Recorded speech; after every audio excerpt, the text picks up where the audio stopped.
Estamos en uno de los libros más interesantes del Antiguo Testamento, escrito por nada menos y nada más que Salomón.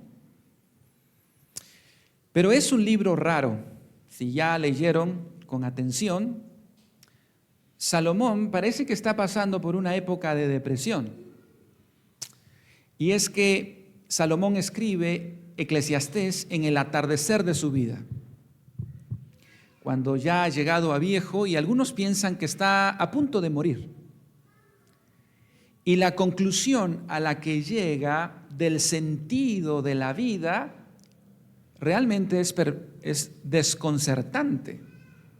El gran rey Salomón termina diciendo, como dice el versículo 17, aborrecí, por tanto, la vida.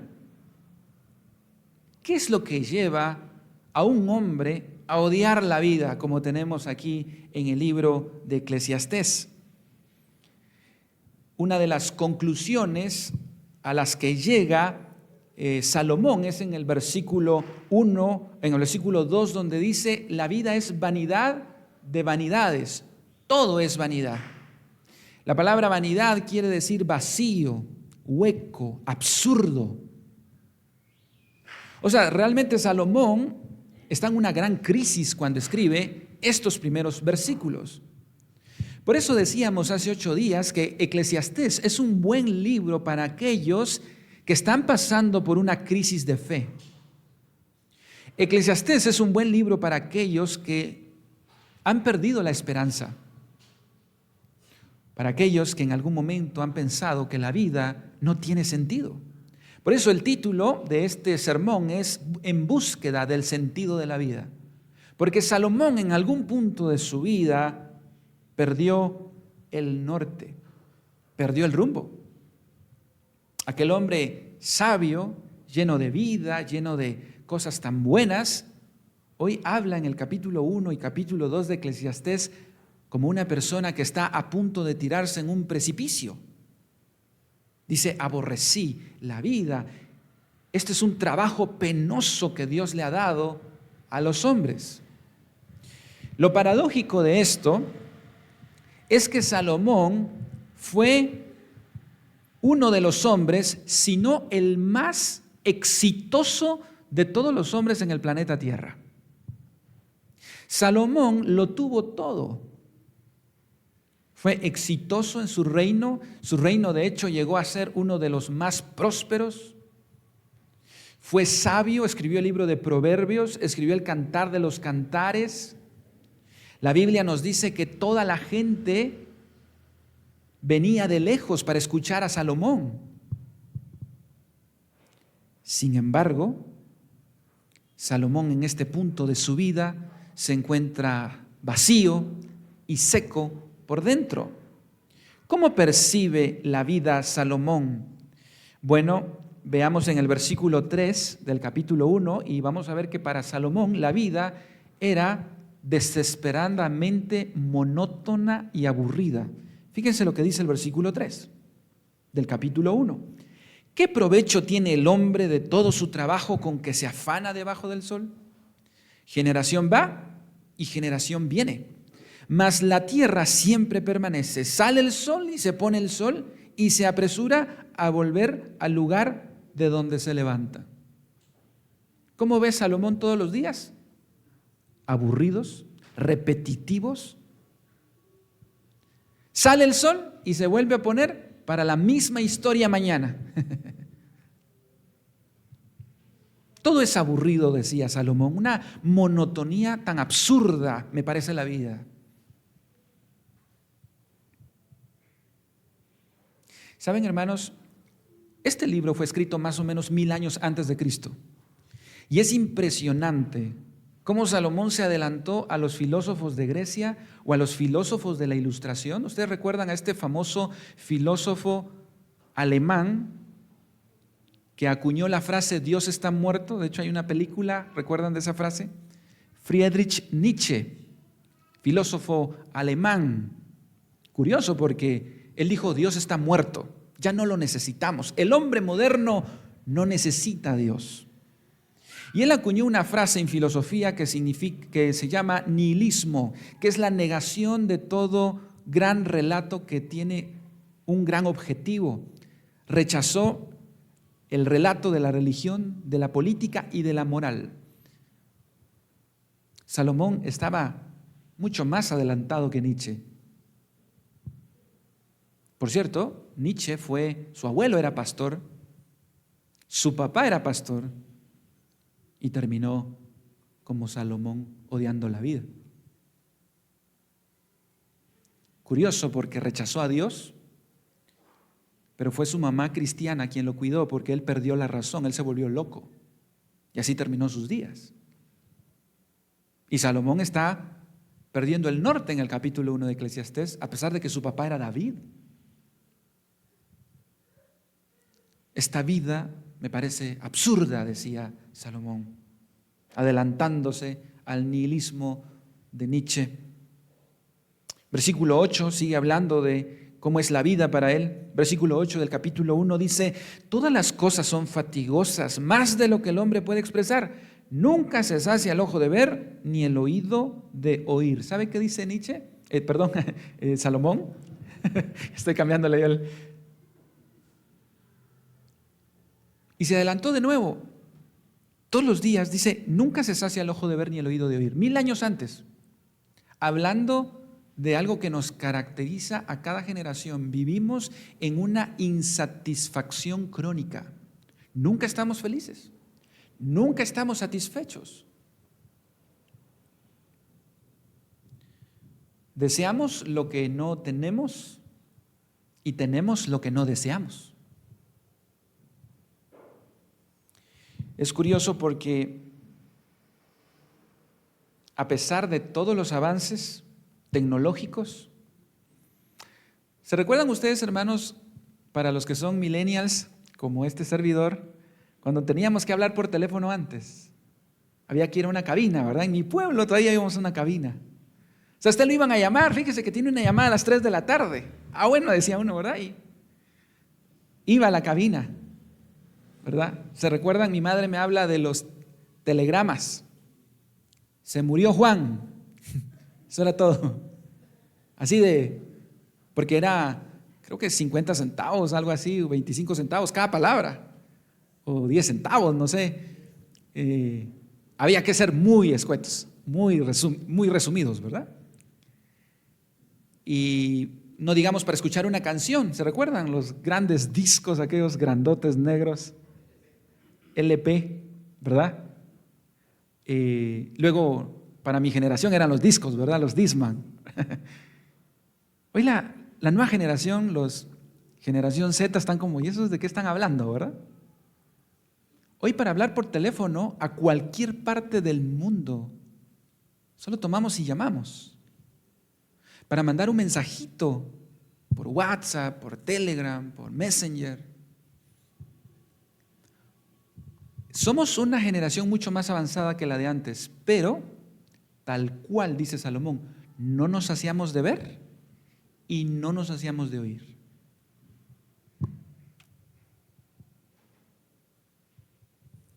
¿Sabe qué? Somos la generación más insatisfecha que aquellos que hablaban en la cabina por teléfono, que aquellos que no tenían llamadas ilimitadas. ¿Sabe por qué? La Organización Mundial de la Salud en sus datos dice que ocurren más de 720,000 suicidios al año. ¿Sabe cuánto es eso al día? Más o menos un promedio de 2,000 suicidios al día. 2,000 suicidios al día. El suicidio es la tercera causa de muerte entre las personas de 15 a 29 años. Nunca nos hacíamos y nos seguimos sintiendo insatisfechos por dentro. Sigue diciendo Salomón, versículo 15, lo torcido no se puede enderezar y lo incompleto no puede contarse. En algún punto, hermanos, todos llevamos un Salomón adentro o todos llevamos un Eclesiastés adentro.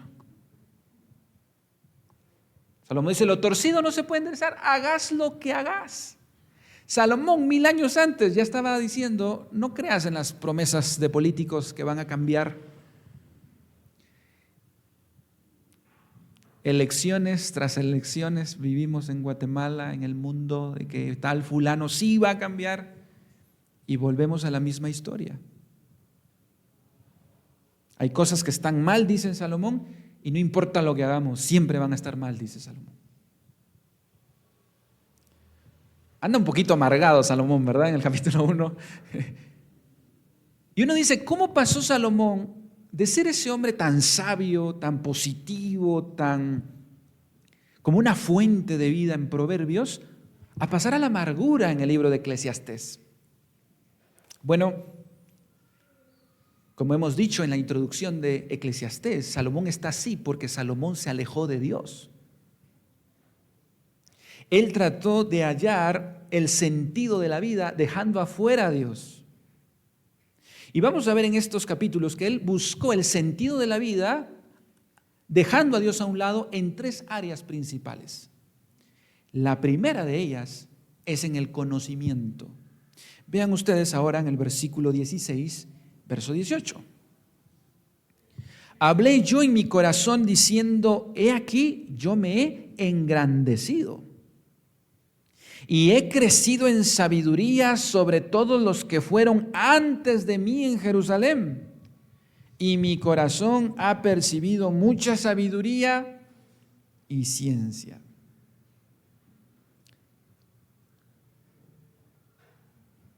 Hay un filósofo inglés llamado Sir Francis Bacon que acuñó una frase que dice, el conocimiento es poder. Y Salomón se sintió poderoso. Y dijo, aquí me he engrandecido y soy el más sabio de todos. Salomón empezó a ver la sabiduría no como un medio, sino como un fin en sí mismo. Y es curioso porque fue Dios quien le dio esta bendición. ¿Recuerdan ese encuentro con Dios cuando Dios le dice a Salomón, pídeme lo que quieras, que yo te lo voy a dar? Y Salomón no pidió riqueza, no pidió una larga vida. Salomón dijo, dame sabiduría. Y Dios se la dio. Pero esa sabiduría era un regalo de Dios, no un sustituto de Dios. Y hermanos, el problema con nosotros es que las bendiciones de Dios las transformamos en un sustituto de Dios. Y es ahí cuando las bendiciones se vuelven ídolos. Le oramos a Dios por un trabajo, nos arrodillamos y le pedimos por un trabajo y Dios nos da el trabajo y después no tenemos tiempo para Él. Le pedimos a Dios por estudiar en la universidad y cuando estudiamos en la universidad deja de ser un regalo y pasa a ser un sustituto. Le pedimos a Dios hijos y cuando Dios nos da hijos, nos olvidamos de Dios. Salomón vio la sabiduría como un fin en sí mismo. Versículo 17. Y dediqué mi corazón a conocer la sabiduría y también a entender las locuras y los desvaríos. Conocí que aún esto era aflicción de espíritu, porque en la mucha sabiduría hay molestia, y quien añade ciencia, añade dolor. Cuando dejamos afuera a Dios y nos llenamos de conocimiento, nos va a llevar a esto, a un callejón sin salida. Hay personas que estudian mucho y saben mucho. ¿Sabe qué? Salomón estudió la Biblia y se llenó de tanta Biblia, pero no conoció al Dios de la Biblia. Lo olvidó, lo hizo a un lado. Y hermanos, hay personas que saben mucho de la Biblia, pero han hecho a un lado a Dios. Y su estilo de vida se llena de amargura, de dolor, de frustración, en lugar de llenarse de gozo.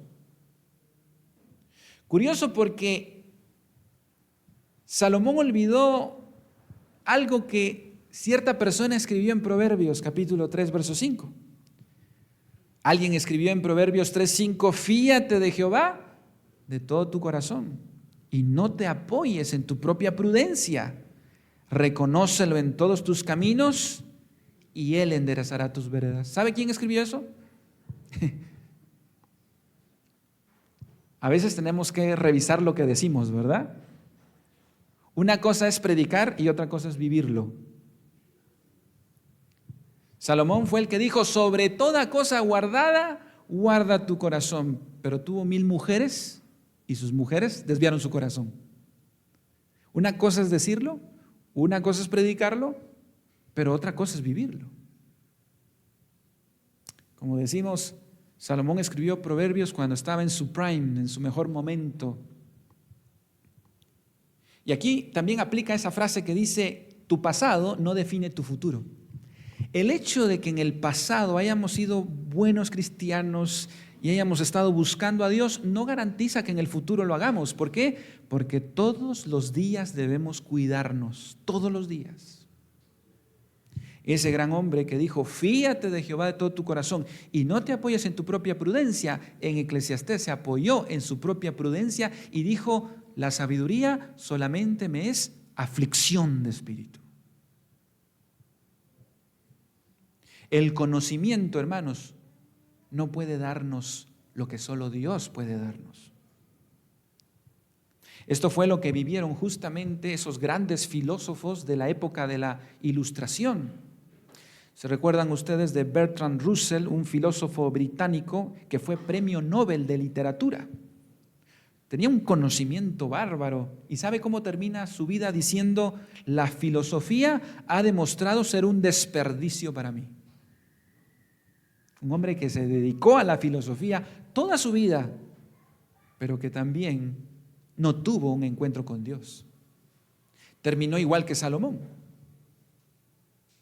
Thomas Hobbes es otro filósofo inglés que dice acerca de la sabiduría o dedicó su vida al conocimiento. Él fue un filósofo ateo inglés y antes de morir dice, estoy a punto de dar un salto a la oscuridad. Me dará gusto encontrar un agujero para salir de este mundo. ¿Cómo termina un hombre que sabe mucho pero hace a un lado a Dios? Termina igual que Salomón. Hacer a un lado a Dios es el peor error de nuestra vida.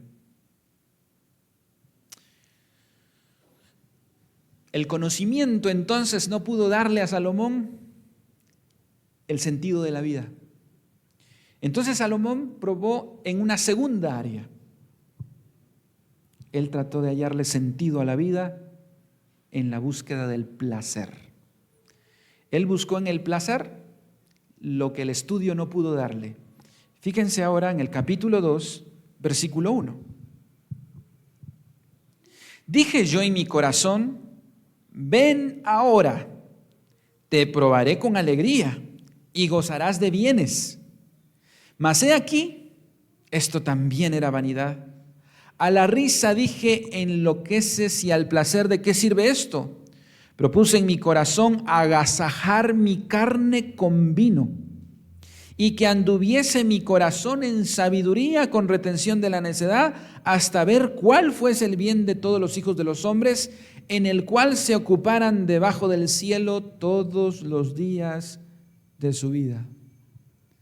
Salomón busca ahora en el placer lo que el conocimiento no pudo darle y dice, bueno, entonces voy a probar dándole rienda suelta a mi carne. Dice, agasajé mi carne con vino, probé con la alegría, probé con el placer. Salomón le dio rienda suelta a todos sus apetitos. Fíjense lo que dice el versículo 10. No negué a mis ojos ninguna cosa que desearan, ni aparté mi corazón de placer alguno, porque mi corazón gozó de todo mi trabajo y esta fue mi parte en toda mi faena. No negué nada a mis ojos. Es curioso cómo oraba el papá de Salomón. En Salmo 119, verso 37, David oraba: aparta mis ojos que no vean la vanidad. Avívame en tu camino. Salomón, todo lo contrario. ¿O cómo oraba Job en Job 31:1? Hice pacto con mis ojos. ¿Cómo pues había yo de mirar a una virgen? Salomón no hizo pacto con sus ojos. Dice: todo lo que yo quería ver, yo le di rienda suelta.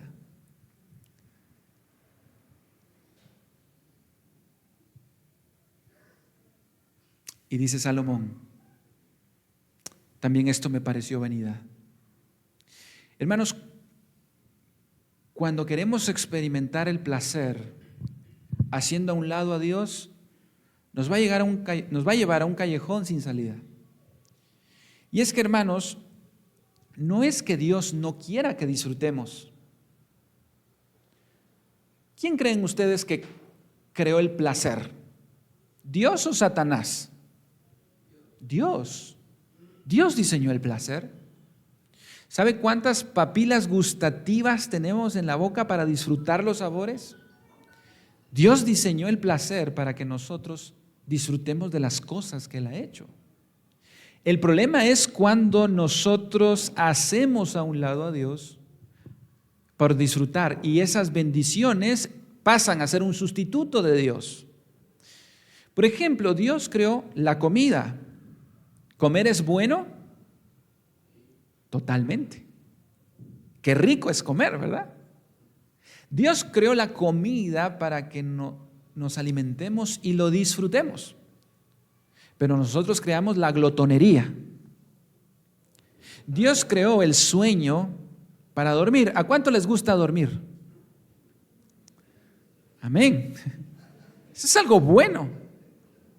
Y saben, nosotros hemos tergiversado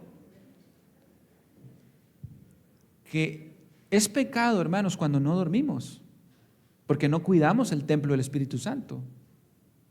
Cuando no comemos bien y comemos solo campero, ¿verdad? Y solo comida chatarra, también eso es pecado. También eso es pecado, como el chisme, cuando no cuidamos nuestro cuerpo, porque es templo del Espíritu Santo. Así es que Dios dejó eso para que lo disfrutemos. Pero nosotros, cuando dejamos el placer como un fin en sí mismo, nos deja vacíos. Un autor decía,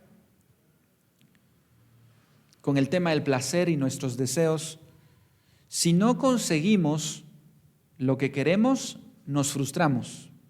Y si lo conseguimos, nos aburrimos. Y tiene una gran razón.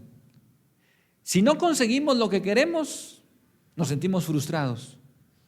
Pero si lo conseguimos, nos aburrimos y entramos en ese ciclo toda la vida. Salomón dijo: voy a probar. Le di rienda suelta. Y cuando lo conseguía, se aburría. Entonces buscaba otro placer. Y cuando lo conseguía, se aburría. Y es que el mundo hoy ensalza el placer y nos dice: dale rienda suelta a tu vida, eres joven, disfrútalo. Sí, Dios creó el placer, pero cuando hacemos a un lado a Dios y el placer se convierte en un sustituto de Dios, en un fin en sí mismo, vamos a terminar como Salomón, frustrados.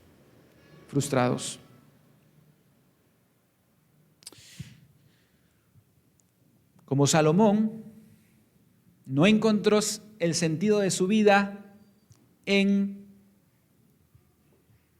el conocimiento y tampoco en el placer, ahora probó en otra área.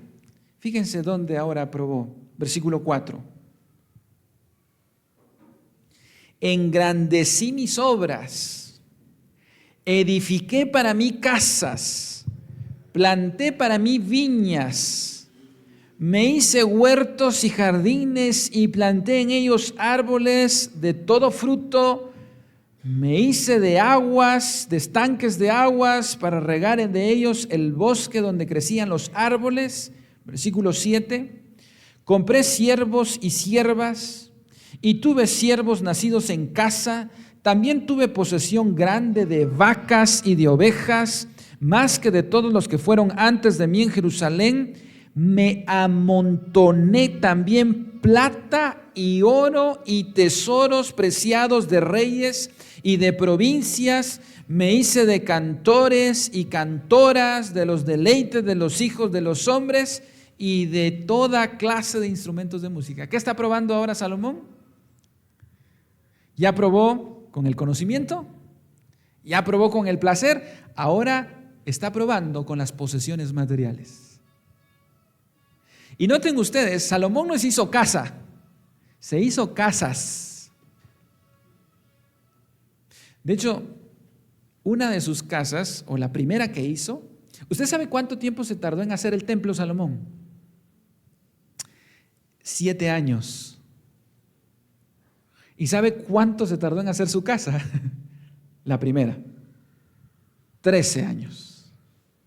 Y me digo, ¿sabes qué? Pobrecito Salomón no tenía presupuesto, ¿verdad? Entonces tenía que ir por fases, ¿verdad? 13 años a dándole con todo.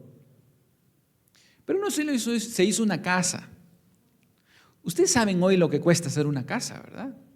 Eso es complicado. Salomón dijo, el conocimiento no me ha llenado, no le ha dado sentido a mi vida, el placer tampoco. Bueno, entonces voy a probar con las posesiones materiales. Dice, me hice casas, no una, varias. Me hice edificios, me hice huertos, me hice jardines, me hice de bosques. Compré siervos y siervas. Este hombre empezó a acumular, me amontoné, dice, plata y oro. Salomón ya no hallaba ni qué hacer. O sea, Salomón podía ir a la tienda de Lamborghinis, ¿verdad? Y el vendedor le decía, mire, aquí tenemos en rojo, en verde, en amarillo, en rojo. ¿Cuál le gustaría? Salomón dice, ay, pues no estoy seguro, hombre. ¿Sabe qué? Mejor deme los 4, ¿verdad? Así de todo lo que quiso, vacas, ovejas. Pero había un pequeñito detalle. Ese pequeñito detalle es Deuteronomio capítulo 17, donde Dios ordenaba a los reyes que no se hicieran de dinero, que no se hicieran de mujeres, que no se hicieran de posesiones materiales, para que no volvieran a ser como lo que hicieron con ellos en Egipto. Fíjese lo que dice Deuteronomio capítulo 17, versículo 14. Cuando hayas entrado en la tierra que Jehová tu Dios te da y tomes posesión de ella y la habites y digas, pondré un rey sobre mí, como todas las naciones que están en mis alrededores, ciertamente pondrás por rey sobre ti al que Jehová tu Dios escogiere, de entre tus hermanos pondrás rey sobre ti. No podrás poner sobre ti a hombre extranjero que no sea tu hermano. Versículo 16. Pero él no aumentará para sí caballos, ni hará volver al pueblo de Egipto con el fin de aumentar caballos, porque Jehová os ha dicho, no volváis nunca por ese camino. Ni tomará para sí muchas mujeres, para que su corazón no se desvíe. Ni plata ni oro amontonará para sí en abundancia. Pequeño detalle, ¿verdad, hermanos? Y esto es Deuteronomio, años antes de Salomón, donde Dios dijo, cuando ustedes tengan rey, no tiene que amontonarse riquezas, porque eso puede desviar su corazón. Parece que esta es la foto de Salomón, ¿verdad? Justo lo que no tenía que hacer como rey, fue lo que terminó haciendo. ¿Dios acaso está en contra de las riquezas? No, pero cuando las riquezas se vuelven un fin en sí mismo, perdemos el norte. Cuando la bendición de lo material deja de ser una bendición y se convierte en un sustituto de Dios, perdemos el norte.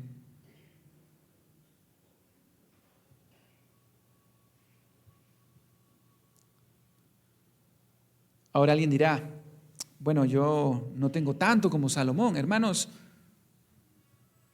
100 quetzales pueden desviar nuestro corazón cuando ponemos nuestro corazón en el dinero. No hace falta tener millones. Pero nunca debemos ver la prosperidad material como un fin en sí mismo. O que eso llegue en algún punto a ocupar el lugar de Dios. Así es que Salomón empezó a amontonarse riquezas, empezó a amontonarse de mujeres, empezó a amontonarse de posesiones. ¿Y sabe qué, hermano? Salomón se convirtió en un nuevo faraón. Porque él dijo, no hagan lo que Faraón hizo con ustedes, que los esclavizó. Y dice el texto que Salomón se compró siervos y siervas. Y se hizo de oro y de caballos y de posesiones. Dios les dijo, nunca sean ustedes como Egipto. Y ahora Salomón es un nuevo faraón.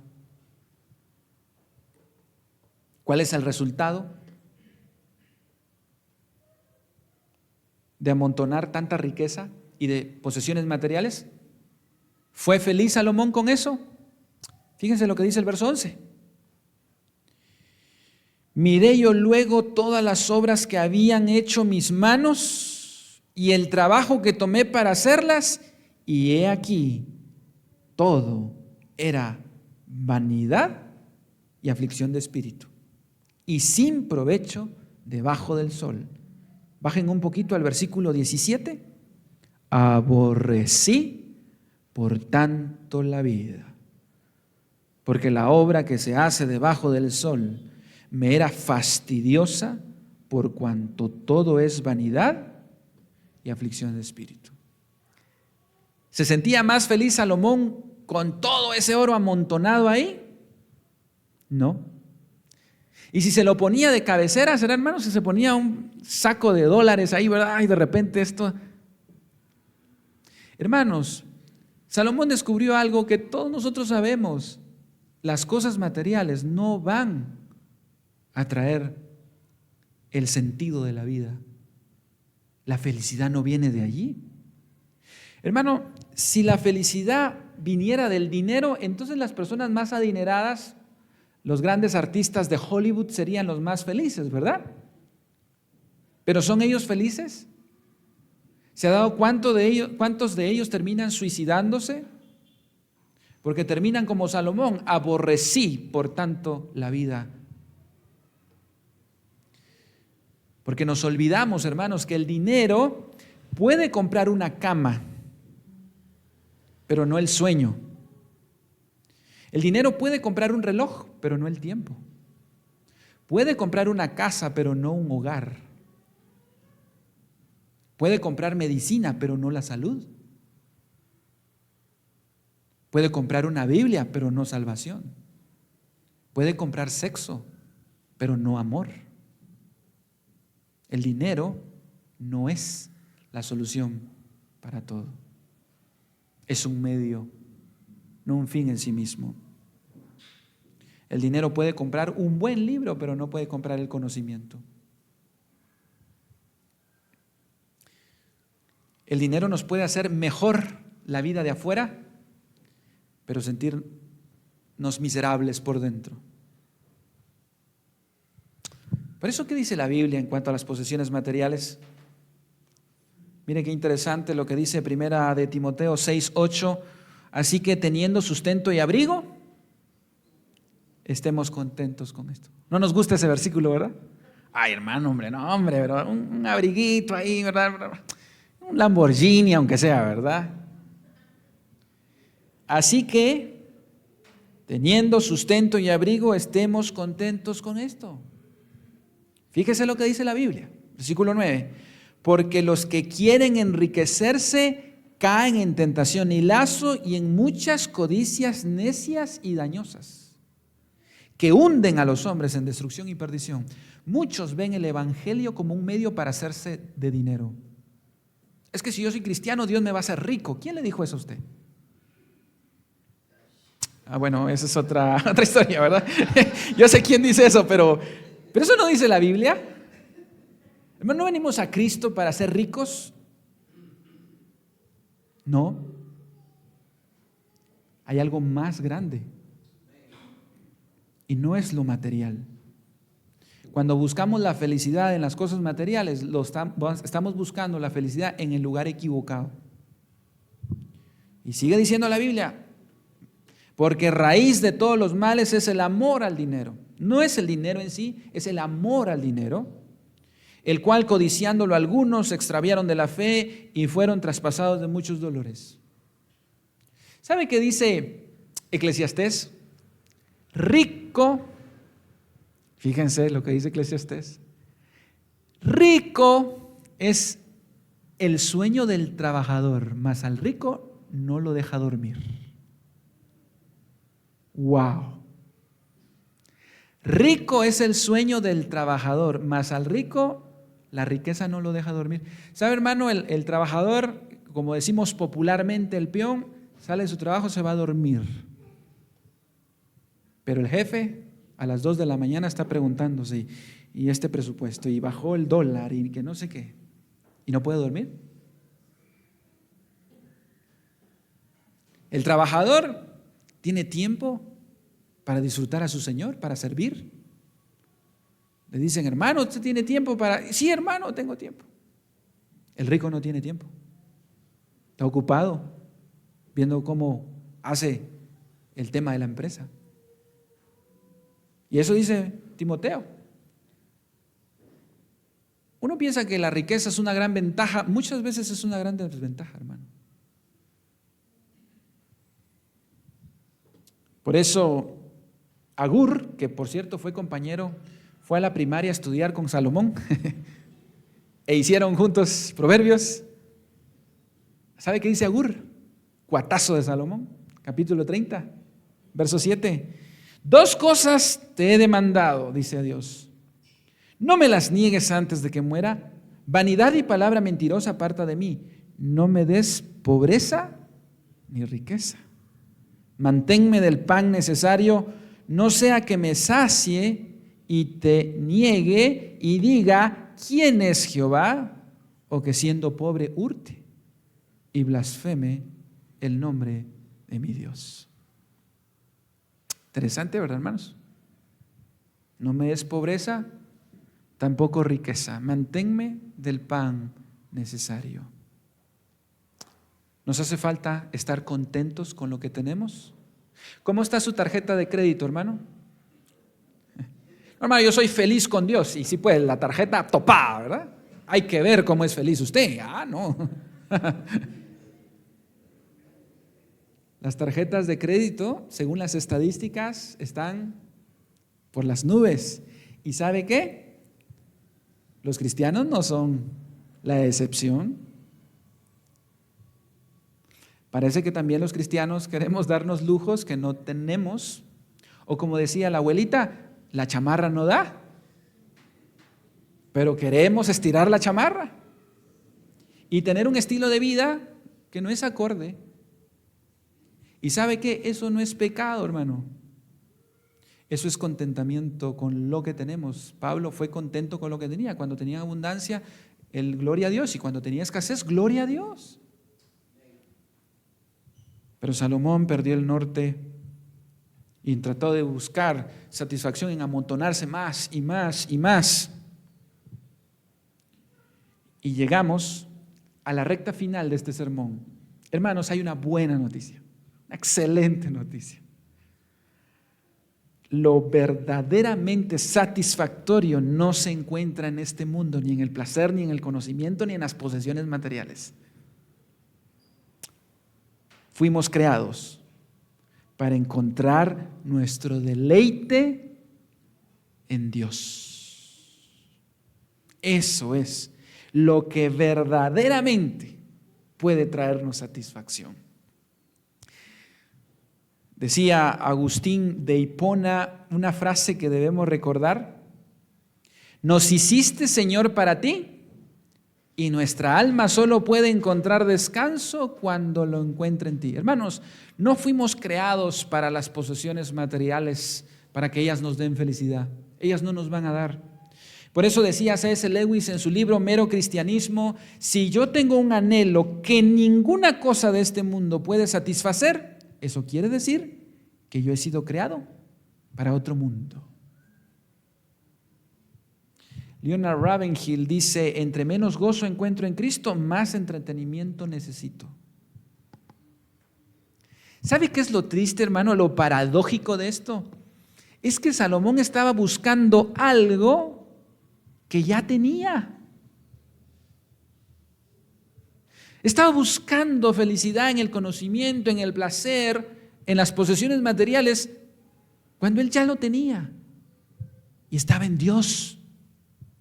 Y cuando estuvo cerca de Dios, él fue feliz, él fue pleno, él fue satisfecho.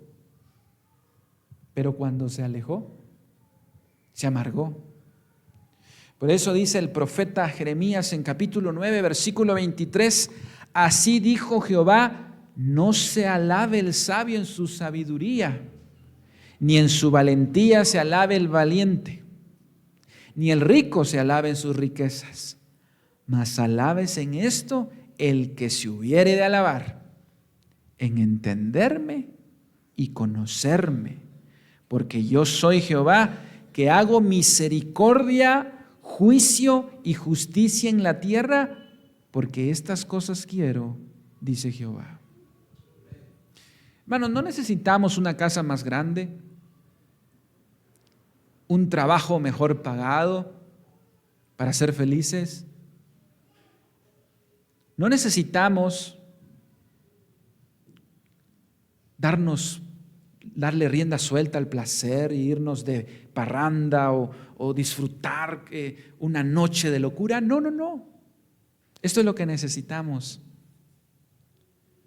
volver a sentir deleite en Dios. El Salmo 16:11, ese versículo ha impactado mi vida. Mire lo que dice David, el papá de Salomón, por cierto: me mostrarás la senda de la vida. En tu presencia hay ¿qué? Plenitud de gozo. ¿Quiere usted sentirse un hombre pleno, una mujer plena? Aquí está, en la presencia de Dios. Delicias a tu diestra para siempre. ¿Y qué decías David cuando era rey? Salmo 73, 25. ¿A quién tengo yo en los cielos sino a ti? Y fuera de ti, nada deseo en la tierra. La verdadera satisfacción, la verdadera plenitud está en Dios. Y le tenemos buenas noticias a Salomón.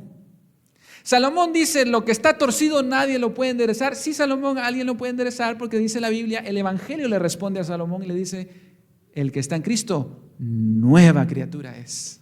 Las cosas viejas pasaron y aquí todas son hechas nuevas. ¿Ven qué diferencia hay cuando estamos en Dios? Salomón dice: todo me es aburrido, todos los días son fastidiosos. Y Jeremías le dice: no, nuevas son sus misericordias cada mañana. ¿Se dan cuenta de la diferencia cuando estamos llenos de Dios y cuando estamos lejos de Dios? En tu presencia hay plenitud de gozo. Hermano, yo termino esta mañana preguntándole: ¿sigue siendo Dios esa plenitud y ese deleite para su vida? ¿O está seco como Salomón? ¿Sabe qué tenemos que hacer? Un día Isaac se fue a vivir a una tierra donde habían unos estanques de su papá que él había hecho, su papá Abraham. Y dice que esos estanques estaban cerrados. Y él no cavó otros estanques, sino él dijo: voy a volver a cavar y volver a restaurar esos estanques. Y dice que cavó, y en esos estanques que habían estado ya tapados por años por los filisteos, volvió a sacar aguas vivientes. Rehobot es uno de los nombres de esos estanques. Aguas vivas. Tal vez su pozo se ha secado, como Salomón. Lo que necesita es cavar más profundo y volver a hallar lo que un día el salmista dijo: ¿a quién tengo yo en los cielos? ¿Calles de oro? No, no me interesan las calles de oro, porque a quien tengo yo en los cielos es a ti, y fuera de ti nada deseo en la tierra. Esa es una fuente de agua viva que nunca se va a agotar en Dios. Pongámonos de pie esta mañana.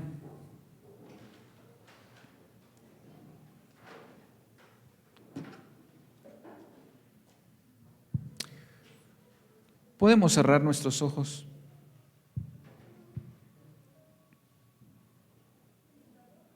Quizás haya alguien aquí que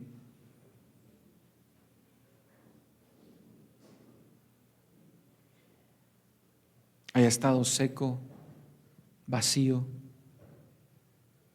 buscando el sentido de la vida fuera de Dios.